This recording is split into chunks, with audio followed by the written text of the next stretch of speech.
All right, guys. In this section, we're going to be discussing the topic of continuity. And even though this is not a new concept for us, our knowledge of limits are going to allow us to give a more formal definition of continuity. If you recall from your algebra course, you would think of a continuous function as a function whose graph could be drawn with a pencil without lifting the pencil from the paper. So in other words, if you can trace the graph of a function from beginning to end without lifting the pencil from your paper, then we say such function is continuous. If there were no interruptions, no holes, no gaps from beginning to end on a certain interval or on its whole domain, then we say that function was continuous on that whole domain or that whole interval. So before we define this continuity formally, we want to start with three examples here that are going to give us the intuition for the definition of continuity. And these examples are going to show you three cases in which a function is not continuous at a point. So the first one here, if we have a function with a hole there, over some interval here, we'll say this is a to b, and we have this hole right at c, right? We've already talked about the limit as x goes to c of this function. We know that the limit doesn't really care about the function being defined at this point c, but it's still going to exist. We're still going to have a limit here. However, because there's a break there, this is an example of a function that is not continuous, right? So we're assuming we're going from the interval a to b here. Okay, so in other words, we don't have f of c is not defined. Okay, this is this case right here. So when we have a hole, when a single point is not defined in a function, we see that as a hole on the graph, and we say that f of c is not defined. The other example is when we have sort of a gap here, or we call it a jump. Okay, so I'm going to put in circles here, open circles at the endpoints, just to make sure that we're talking about an open interval right now. So on the next example, we'll have a function that has two pieces here, something like this. And then we're going to make the endpoints open right there. Still from an interval from a to b, and this point right here is still our c. So notice how the function is defined there, but there's not a continuity here.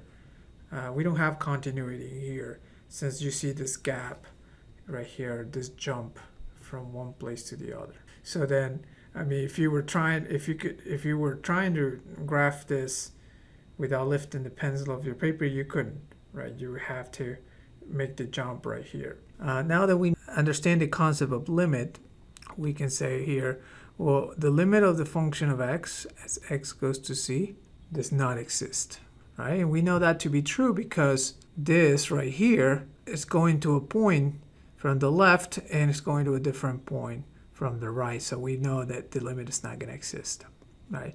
So we don't have the problem of f of c not being defined. We do have f of c defined there, but the limit does not exist, okay?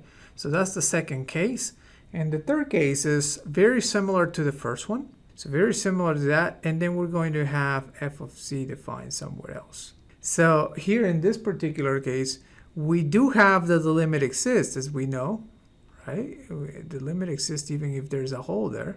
And f of c is defined, right, at that point right there. But they're not the same thing. So then in other words, the limit of f of x as x goes to c is not the same thing as the function evaluated as c. So when you have this case, we also say we don't have continuity here. So these examples are sort of representative of when you have discontinuities in a function. So then it's going to be the opposite of a continuous function. So based on, we're going to have a formal definition of continuity based on these conditions right here. So if we know what makes a function have discontinuities at a point, then to make sure that a function is continuous, then we're going to have the following definition.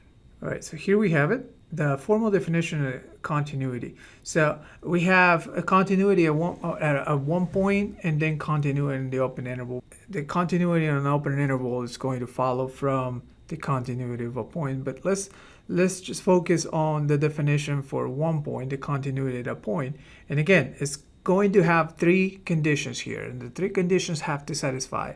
As soon as one of these fail, then you have a discontinuity, right? Or the function is not going to be continuous at this point, at this particular point, C. So we have a function f is continuous at C when these three conditions are met. One, that f of C, or the function evaluated at that point of interest, has to be defined. So notice how in this first case we didn't have anything defined, so there's, we have a discontinuity. It has to be defined. Number two, the limit of f of x as x goes to C has to exist, okay? Just like in number one, in this first example, it exists there. Number three also exists. It did not exist here on so we have a jump, right?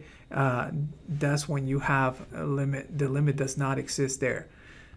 So the second condition is the limit has to exist.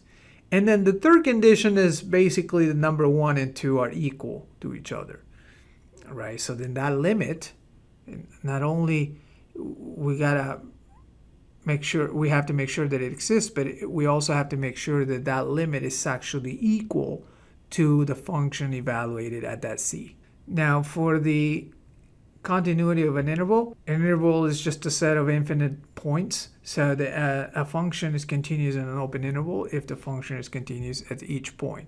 And we've already seen what that means for each point. So if it's continuous at every point on the interval, on that open interval, then the function is continuous everywhere on that interval. Same thing applies for everywhere. It's continuous everywhere in the entire real line if it's continuous literally at every single real point. Okay, so here we have the formal definition of continuity, and again, when one of these conditions fails, then we say the function is not continuous at that point, right? Or also we say we have a discontinuity at x equal to C. Okay, so the two types of discontinuities, we have removable and non-removable.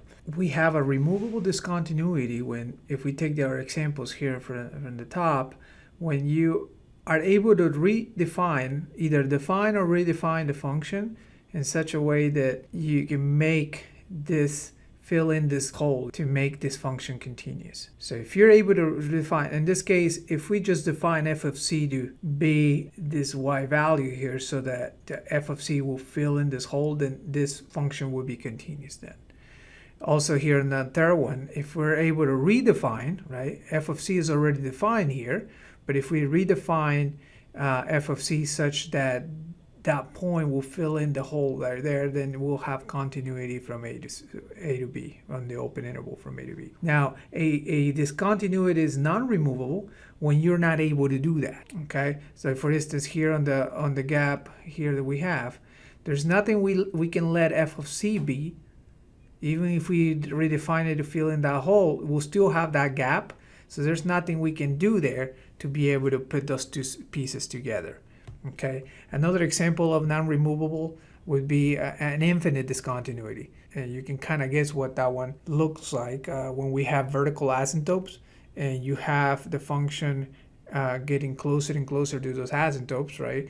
As x gets closer to that C, you're actually going to either positive infinity or to negative infinity, depending on the function that you're doing. That's going to be another example of non-removable discontinuity, because there's nothing you can let f of C be so that you can make that function continuous. Now, so far we've been talking about the continuity of a function over some interval, some open interval, right? So notice here the parentheses around the A and the B. So this, you're not actually getting to A or B here, or to f of A, f of B, if those are defined. We're not counting the endpoints here. So how do we understand the continuity on a closed interval? So we've already been talking about the one-sided limits, and so we have said that the existence of a limit depends on the the two-sided limits here. So the two-sided limits, right, or the limit of the function coming from the left as x is going to some limit point c coming from the left has to match. First of all, they both have to exist, but not only that, but they both have to be the same number. Those limits have to be the same number. Notice here the if and only if in this statement. That means this has to be true if the limit actually exists. And if the limit exists, that means that the two one-sided limits also exist and they actually equal each other, right? Coming from the left, we represent that with a negative superscript, and coming from the right with a positive superscript here. Now, to understand the definition of continuity on a closed interval, we need to understand or be able to calculate one-sided limits, right? Either coming from the right or from the left. Because unlike the open interval, where we just have open endpoints, here we're going to have closed, right, which we represent on the interval with brackets. We gotta be able to check whether the function is continuous at those endpoints as well.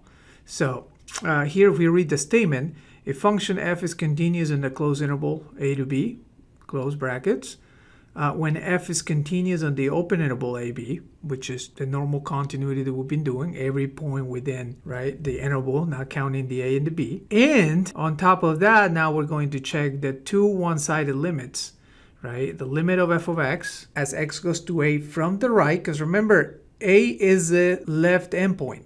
So we got to come from the right. There's nothing to the left of it, right? So then it would only make sense to, and we'll see this on the graph in a second here. Also, we have to have the limit of f of x as x goes to b coming from the left, right? Because b is our right endpoint. B equal to the function evaluated at those endpoints, right?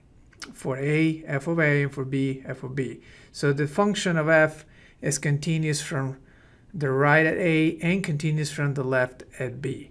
So here we have the graphical representation of continuity on a closed interval. So let's say we have this function here defined from a to b, and this is a closed interval, right? We're counting the a and the b. So we want to make sure that not only everything is continuous here from a to b, not counting the endpoints, and we see graphically it's easy to see the continuity there. So there's no holes, there's no gaps.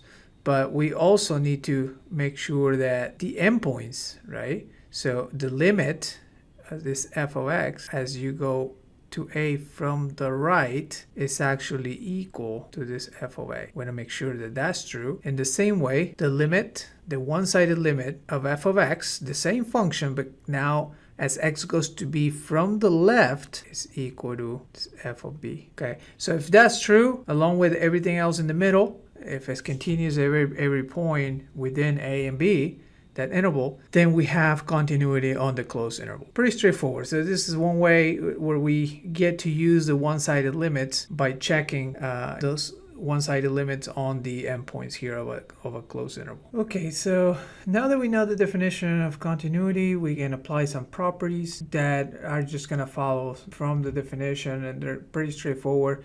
We have two functions that are continuous, then and b is some real number, then we have the scalar multiple, right? So if you have a function f that is continuous, if you multiply that function by any constant, that the result would also be continuous.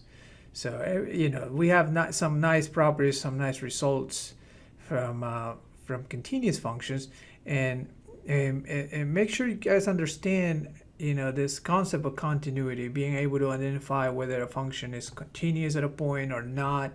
And if it's not, what kind of discontinuity we have, because this idea of continuity is going to come up a lot in several theorems that we'll see moving forward. You're always going to get this condition, right? If the function is continuous, if, right, it's continuous. So if you don't have that condition, then the theorem is not going to work, right? For some of the theorems and propositions that we'll do later, continuity is going to be required. It's going to be especially important.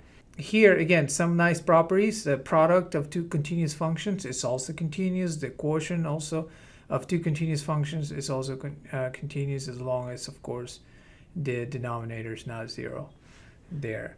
One example of a theorem that you know of from algebra that requires this condition, that requires a function to be continuous, is the famous intermediate value theorem. If you recall that, this theorem has several applications here, but basically we had a function that said, notice how the condition here is if f is continuous, right? And then we're going to see a lot of theorems that require that a function be continuous and a closed interval, a to b. Again, we already know what that means, continuity in a closed interval, where f of a is not equal to b. So in other words, something like this example here, f of a is not equal to b, right? They're not the same point. And k is any number between f of a and f of b. Then there is at least one number c in that closed interval a to b such that f of c is equal to k. So in other words, this is what's happening here. And let me actually redo a sketch here. Okay, so here we have it. If we have a function f, right, defined on some closed interval a to b, so notice how I'm counting the a and the b here. The theorem says it has to be continuous. Again, you don't see any gaps, anything, so we're going to assume this f is continuous on this interval, a to b, closed, and f of a is not the same as f of b, and k is any real number, any number between f of a, so I'm going to put the k right here, somewhere in between f of a and f of b, right? Then the theorem guarantees that there is at least one number c, there could be more, but there's at least one number c between a and b, the interval a and b, such that f of c is equal to this k. And graphically you can see that here. So again, the important thing here about this theorem is the continuity part, right? So if we don't have continuity, the theorem doesn't guarantee anything, right? And then of course this theorem in algebra and also here has many applications, one of which is finding zeros or estimating, approximating where the zeros are. Because if you have a function where f of a is negative and f of b is positive, then zero is in between them. And if you know that the function ahead of time that the function is continuous, then you can guarantee that there's at least one zero. So that was one way.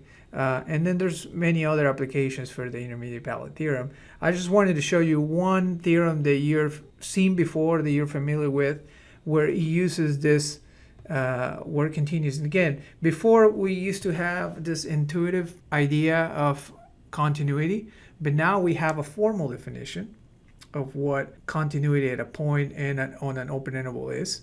We also know how to find continuity. Using the one-sided limits, we can find continuity or show continuity on a closed interval. With that, we're going to be able to understand and apply many other theorems and propositions that we'll see later. Okay, here I want to do an example with identifying removable and non-removable discontinuities on a given function.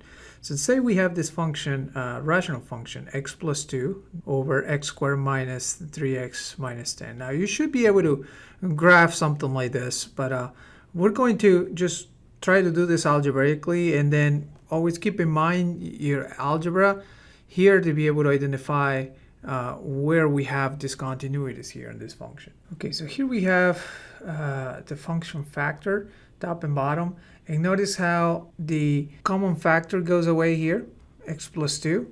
Once we factor the bottom, we see the x plus 2 is a common factor. So we know from our algebra that x minus 2, x equal to negative 2, is going to be a whole right there. And then we end up with this function here. So we can right away see that we're going to have two discontinuities here.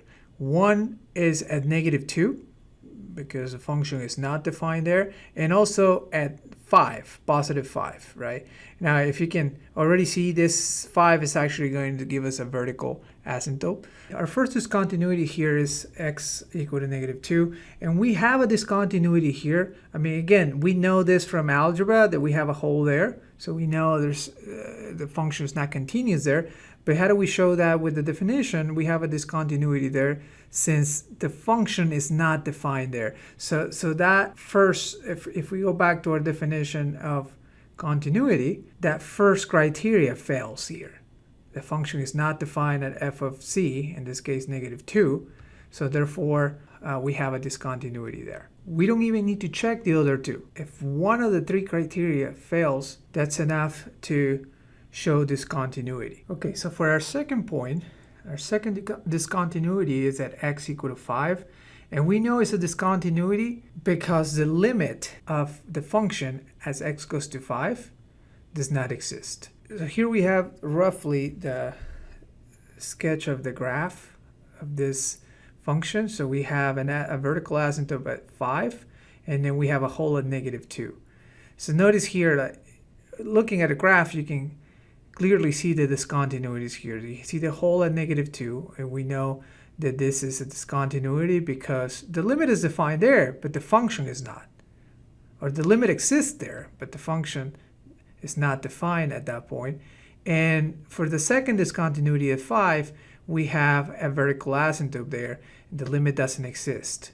So actually, if we wanted to find the one-sided limits, right, we could say that limit as x goes to 5 from the left of the function here is equal to -infinity. Because you see how this is going to -infinity.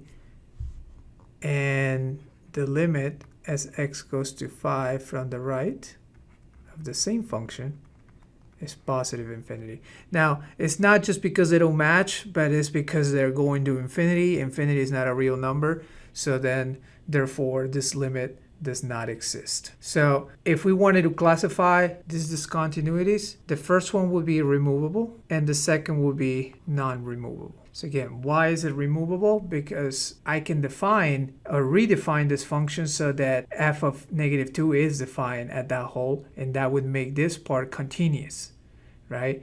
But the other point at 5, where the vertical asymptote is, there's nothing I can define f of 5 to be to connect those two to make it continuous at that point.